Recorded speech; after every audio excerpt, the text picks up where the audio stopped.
mengangkat satu pujian dan berdoa. Nah, yang pimpin kita pujian Kesia langsung berdoa. Mari kita.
Bagaimana kabar hari ini?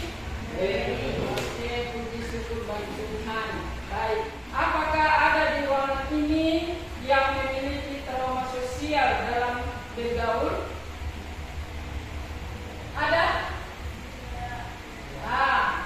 Ya tidak. Oke, syukur. Kita harus bergaul dengan baik, tidak ada perbedaan. Oke. Tidak ada. Nah, bagaimana cara kita orang Kristen membangun kesejahteraan tempat di mana kita tinggal? Bagaimana kita membangun tempat kita tinggal untuk supaya kita ada dalam keadaan sejahtera? Ya, betul. Toleransi. Nomor 1 itu toleransi. Bagaimana lagi? Kita tidak bisa membeda-bedakan? Iya, tidak ada kita bisa membeda-bedakan orang lain. Ya, nanti kita lanjut belajar di pelajaran kita. Nah, oke, jadi kita harus bagaimana kita ini berapa kita dalam ruangan ini tapi berbeda-beda di gereja ya. Walaupun namanya satu aliran Kristen Protestan tapi berbeda-beda gereja. Nah, bagaimana gereja kita menyikapi perbedaan itu? Nah, bagaimana remaja Kristen menyikapi semua perbedaan yang ada di maka orang Kristen pasti kita bisa menyikapi semua itu supaya kita ada dalam damai dan sejahtera. Oke, mungkin begitu. Jadi kita akan mau menyiapkan materi ada di ada di proyek itu bisa dilihat. Materi kita hari ini yaitu hidup dalam masyarakat majemuk. Bisa juga ada lihat di buku nanti ya, karena saya ambil dari buku ini. Bisa juga dilihat di buku ya. Nah ini kita lihat berbeda-beda, macam-macam, beragam itu. Manusianya yang ada di situ, tapi itu juga tempat ibadahnya ada bermacam-macam, tapi tetap satu.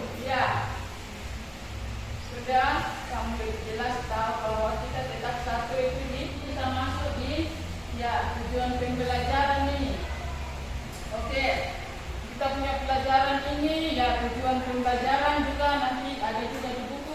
saya juga buat di sini, yaitu mensyukuri adanya keberagaman ras, etnis, budaya, dan agama. Dan yang kedua, memahami dasar teologis untuk keberagaman. Dan yang ketiga, membangun kepekaan terhadap keberagaman. Ya, boleh dilihat dulu, diamati, supaya nanti kita masuk ke dalam materi bisa kita cerna, bisa kita memahami. Ya, lihat semua, saya tidak lihat semua ya. Oke, sudah lihat semua ya. Maju ke itu. Mulai lihat dulu, baru kita masuk ke pembagian kelompok. Nah, apakah kalian masih ingat arti peribahasa bersatu kita teguh, bercerai kita runtuh? Ya, Pramudia Ananta itu dalam bukunya berjudul Kronik Revolusi Indonesia 1945, boleh dilihat di slide sana. Baca dulu. Kalau masih baca, baik kita jalan. Baca sementara saya akan bagi kelompok.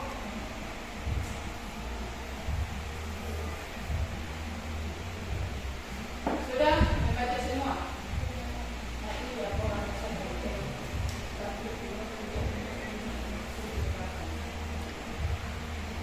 jadi saya bagi dua kelompok, satu ini, yuk, kan empat ya? Oke, sudah dalam kelompok ya. Oke, sudah lihat ini, nanti kamu lihat dulu ya, baca dulu baru mulai. Nah ini, ya itu sudah jelas bahwa Indonesia merupakan salah satu negara yang sangat beragam dari segi ras, etnis, budaya, adat istiadat, adat dan sebagainya. Merujuk pada makna peribahasa tadi, bersatu kita teguh, bercerai kita runtuh. Sangatlah tepat bagi negara Indonesia untuk memiliki moto. Ya, menghadap ke sini dulu semua. Nanti kamu punya sakit. Ya, memiliki moto. Ya, Bhinneka Tunggal Ika. Nah, apa saja makna yang kalian temukan di balik moto ini? Dan seberapa pentingnyakah moto ini untuk kalian? Ya, nanti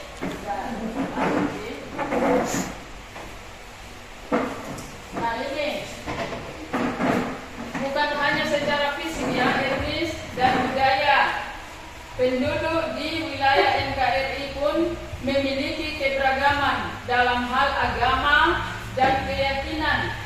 Nah, sejak tahun 2000 saat pemerintahan Presiden Abdurrahman Wahid, pemerintahan resmi mengakui ada 6 agama, yaitu Islam, Kristen, Katolik, Hindu, Buddha, dan Konghucu.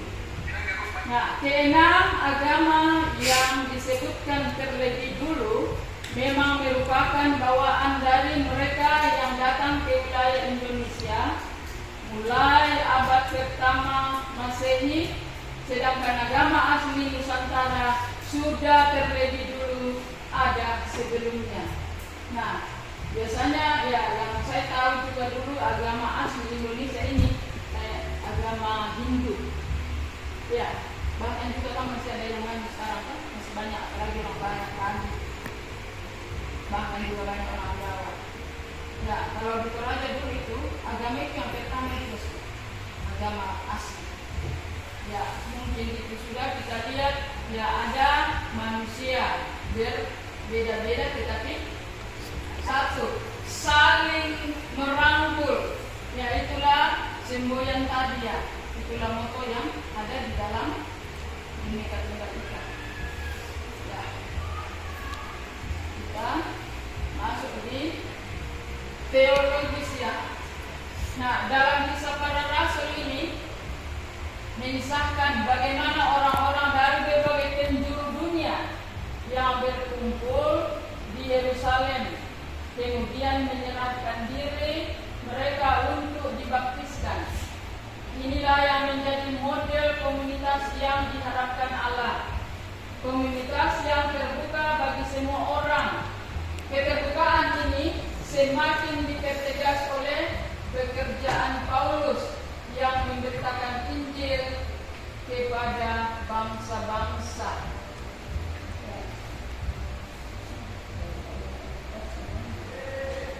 Nah, ini ada juga di buku ya. Ya, ada di buku di HP. Nah, ini ya. Jadi Gal memberikan satu ulasan menarik tentang keberagaman yang menurutnya sering diabaikan oleh para teolog maupun pemimpin gereja karena dianggap sebagai topik yang tidak penting, malah memiliki konotasi politik. Ya, keberagaman adalah bagian yang tidak terpisahkan dari Shalom, bahasa Ibrani yang sering diterjemahkan sebagai damai, namun mengandung makna keutuhan, sempurna, kemakmuran.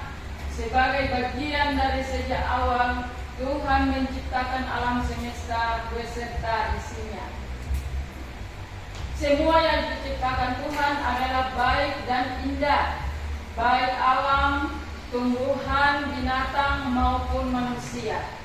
Semuanya saling terhubung menjadi bukti bahwa ciptaan Tuhan sempurna adanya. Sayangnya, kehadiran dosa manusia merusak Dosa manusia merusak hubungan manusia dengan Tuhan dan merusak Shalom yang dirancang Tuhan ini. Dalam Kejadian pasal 3 melukiskan apa yang terjadi akibat dosa. Nah, namun Alkitab menyaksikan bahwa dari Kejadian air bah di zaman Nuh sampai dengan penyaliban dan kebangkitan Kristus, karya penyelamatan Allah terus berlangsung.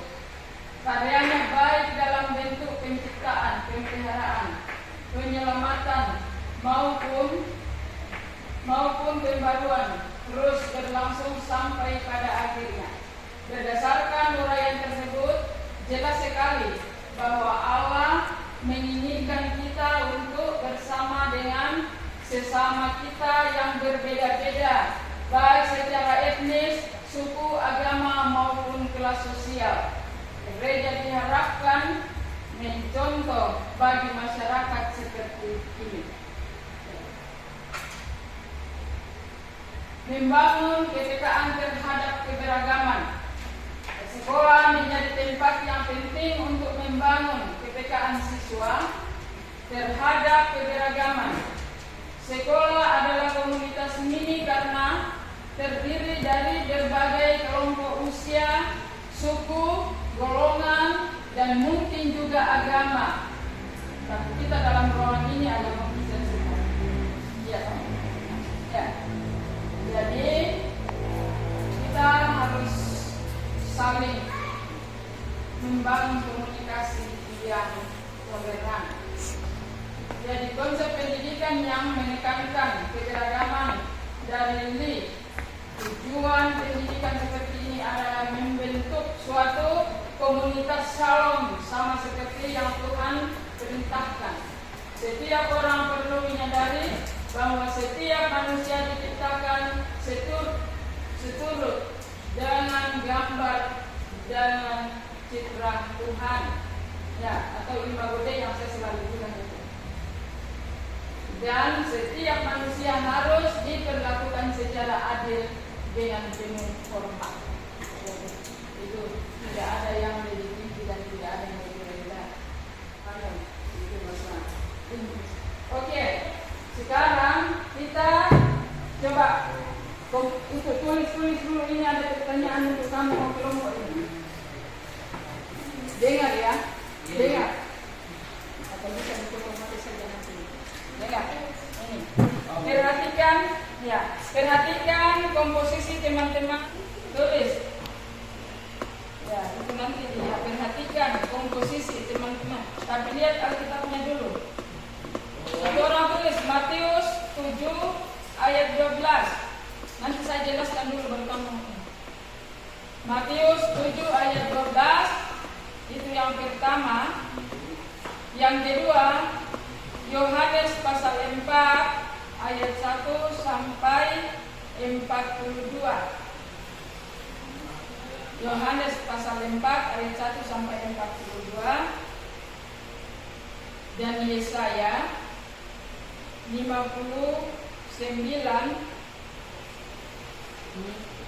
ayat 15 sampai 16. 15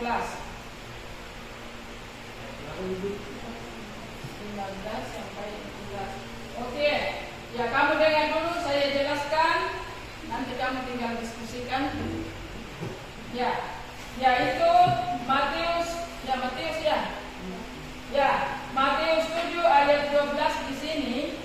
Ya, dia menekankan bahwa mengerjakan untuk memperlakukan orang lain seperti yang kita harapkan mereka memperlakukan kita. Ya, kita kan mengharapkan orang lain untuk memperlakukan kita dengan baik kan? Jangan kita mau saja yang diperlakukan dengan baik, tapi kita tidak menghargai orang lain, kita tidak memperlakukan orang lain. Jadi itu ayat itu yang Matius pasal 7 ayat 12 mengatakan begitu, bahwa mari kita memperlakukan orang lain dengan baik, ya, supaya kita juga mengharapkan orang lain memperlakukan kita dengan baik. Ya, itulah ayat emasnya, itulah makna emasnya yang ada di dalam kitab Matius pasal 7 ayat 12. Oke, ayat Yohanes pasal 4 ayat 1 sampai 42 di situ. Ya, dia menceritakan tentang percakapan Yesus dengan seorang Samaria di sumur Yakub. Nah, perjumpaan ini meskipun tidak biasa karena perbedaan budaya, perbedaan agama. Ya, biasanya begitu. Inilah yang Bineka Tunggal Ika mempersatukan kita. Ya, itulah gunanya dikatakan kita harus hidup dalam masyarakat yang majemuk. Nah, ini sudah yang ada di dalam kitab Yohanes, ada di dalam kitab Matius, dan ada juga di dalam kitab Yesaya. Nah, kitab Yesaya pasal 59 ayat 15 sampai 16, 2 ayat dikatakan di sini bahwa menggambarkan keadaan yang tragis di mana kebenaran telah hilang. Ya, dan orang-orang yang berbuat baik menjadi korban. Jadi Allah melihat situasi ini dengan marah karena tidak ada keadilan, dan Ia terkejut karena tidak ada seorang pun yang tampil untuk membelanya. Jadi itu cuma 2 ayat, tapi yaitu yang ditekankan. Oke, sekarang mulai kerjakan. Itu besok kamu bingung. Ya, perhatikan komposisi teman-temannya kalian miliki saat ini. Masalah keberagaman. Ya, terima kasih. Ya, jadi kita itu tidak bisa membeda-bedakan. Ya,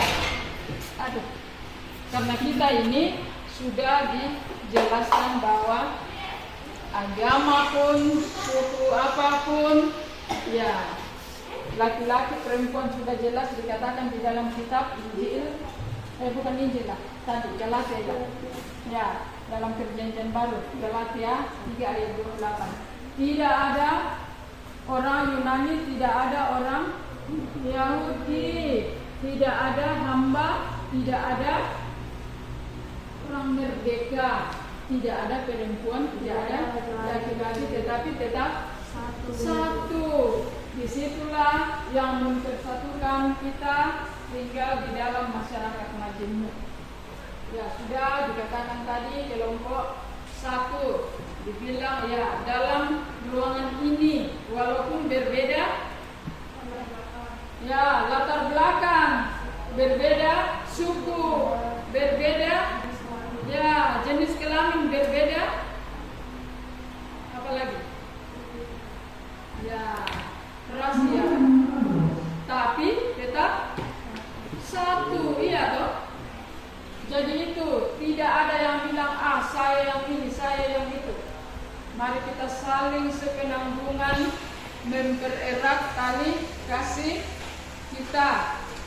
Apalagi kita ini ya, kalau agama kan sudah jelas satu dalam ruangan ini kan. Ya sudah jelas satu. Cuma latar belakang ini yang berbeda-beda kita masing-masing. Ya karena ada yang dari Papua pun tapi tidak satu suku kan. Ada yang Biak lah, ada yang ya. Jadi itu saya tidak bisa ini, tapi kan jelas tidak sama. Nah, ada yang ini. Jadi itu, tapi kita tetap satu. Ya, jadi itulah kita punya pelajaran ini, kita ada hidup di dalam masyarakat majemuk tadi. Nah, yang harus ditekankan di sini bahwa pembacaan Alkitab itu kita harus pakai bagaimana cara kita berbuat yang terbaik ya, tidak membeda-bedakan orang lain. Sudah jelas contohnya kita Matius tadi pasal 7 ayat 12 katakan apa? Ya, kalau perlu ini baca sekarang lagi supaya bisa tahu. Kalau perlu itu jadi ya dokumen sebagai ya peserta didik Kristen supaya tidak bisa kita membeda-bedakan ya latar belakang kah, suku kah, budaya kah. Ya, kalau kita keluar dari ruangan ini pasti sudah berbeda ya, kita berbeda agama. Kita bergaul dengan teman-teman ini berarti sudah berbeda agama tadi. Satu dalam SMA Negeri 2 Bire. Itulah satu kita dalam bingkai NKRI. Ya, jadi itulah kita punya ya pelajaran di saat ini. Jadi itu kita saling menghargai satu dengan yang lain. Kalau masalah agama kita harus toleransi. Nah, bagaimana caranya kita hidup dengan toleransi? Saling menghormati. Ya, saling menghormati satu dengan yang lain. Bagi pemeluk agama yang lain, kita tidak boleh ya katakan agama saya yang ini, agama saya yang ini. Tidak. Namanya agama tidak dipaksakan. Itu menurut kita punya keyakinan. Jadi itu. Jadi tolong yang jangan sampai di luar sana nanti ada yang sapu agama ini, sapu suku yang mantap ini, sapu ini. Itu tidak boleh. Ibu tekankan saat ini pembelajaran kita hidup dalam masyarakat majemuk.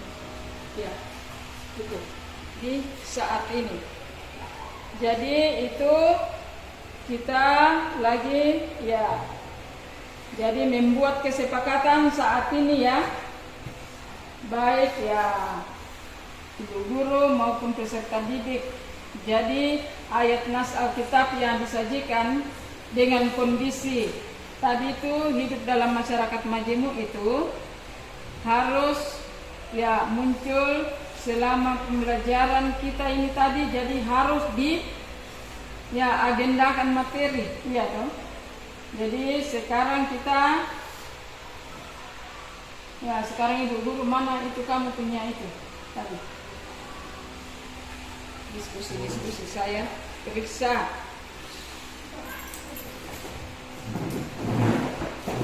Kita akan memberikan penghargaan dua kelompok.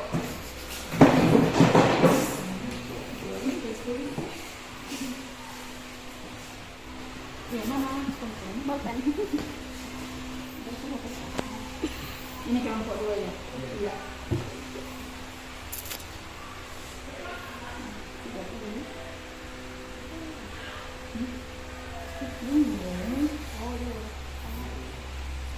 Cocok.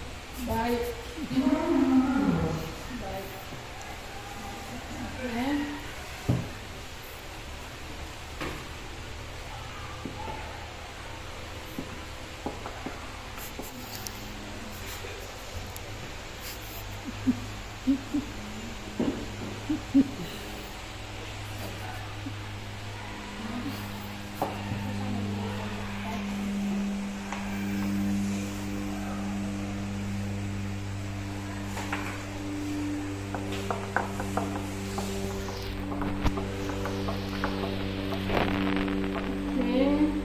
Terima kasih semua yang kita sudah mengikuti pelajaran agama. Tuhan memberkati kita semua.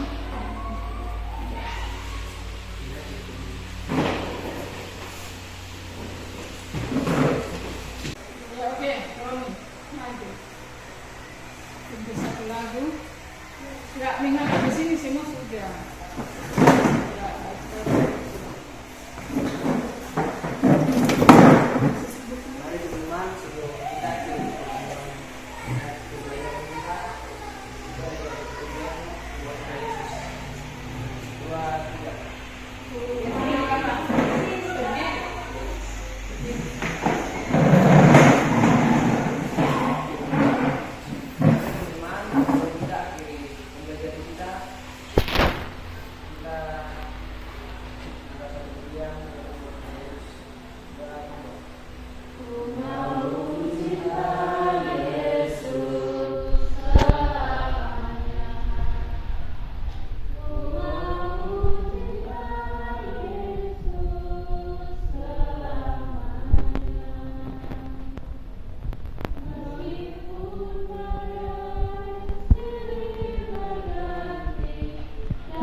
Ya, pembelajaran kita. Shalom. Selamat siang. Dan salam sejahtera untuk kita semua.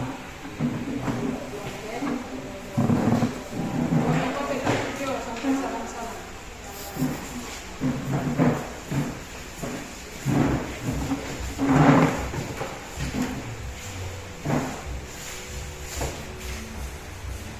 Bu Guru juga salam kah?